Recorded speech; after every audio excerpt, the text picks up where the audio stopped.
নমস্কার, আমি রূপা আর তোমরা দেখছো রূপার কার্যকলাপ।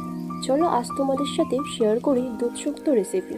প্রথমে শুকনো কড়াইতে মৌরি আর রাঁধুনি হালকা ভেজে গুঁড়ো করে নিয়েছি, আর একদিকে জলের মধ্যে পরিমাণ মতো লবণ দিয়ে লাল আলু গাজর হালকা সেদ্ধ হয়ে গেলেই তার মধ্যে পেঁপে আর সজনেটা দিয়ে দিয়েছি। তোমরা চাইলে এখানে শিমও অ্যাড করতে পারো। ততক্ষণে সবজিগুলো সেদ্ধ হতে থাকুক, আর একদিকে আমরা কড়াইতে সর্ষের তেল দিয়ে বড়িগুলো ভেজে নিলাম, আর তারপরে হালকা নুন দিয়ে একে একে উচ্ছে কাঁচকলা বেগুনগুলো লাল লাল করে ভেজে নিয়েছি। আচ্ছা, সবজিগুলো ততক্ষণ ভাজতে থাকুক।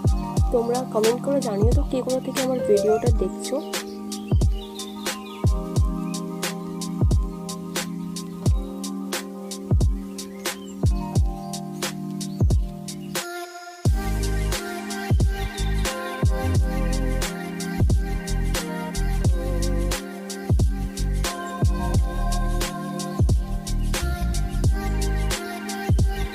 এই তো সবজিগুলো আমার ভাজা হয়েই গেছে।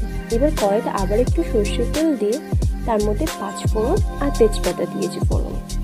সেইগুলো একটু ভাজা হয়ে গেলে সেদ্ধ করে সবজিগুলো রেখেছিলাম সেগুলো দিয়ে দিলাম। পরিমাণ মতো নুন দিয়ে এগুলো একটু লাল লাল করে ভাজতে হবে। সবজিগুলো ভাজা হতে থাকুক, ততক্ষণে চলো একটা পেস্ট বানিয়ে নিই। আমি এখানে নিয়েছিলাম কালো সর্ষে, পোস্ত আর নারকেল। ভালো করে মিহি করে মিক্সিতে বেটে নিয়েছি। তারপরে ভাজা সবজিগুলোর মধ্যে দিয়ে দিলাম, ভালো করে মিশিয়ে নিয়েছি কড়াইতে।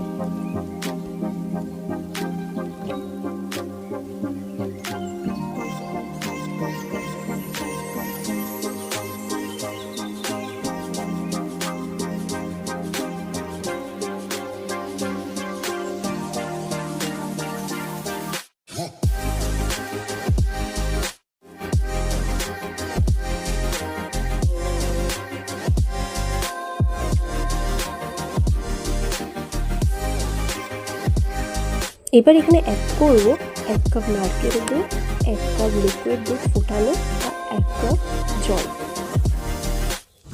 তারপর যে সবজিগুলো ভেজে রেখেছিলাম বড়ি উচ্ছে কাঁচকলা বেগুন সেগুলো দিয়ে দিয়েছি।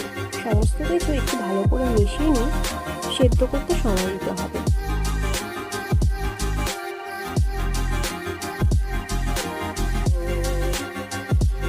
এই তো প্রায় কমপ্লিট আমাদের দুধশুক্তো।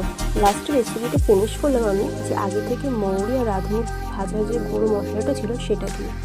আচ্ছা, আমার এই রেসিপিটা আজকে কেমন লাগলো তোমাদের আমাকে কমেন্ট করে জানাতে কিন্তু ভুলো না। আজ তবে আসি, দেখা হবে নতুন একটা রান্নার ভিডিওতে। রাধে রাধে।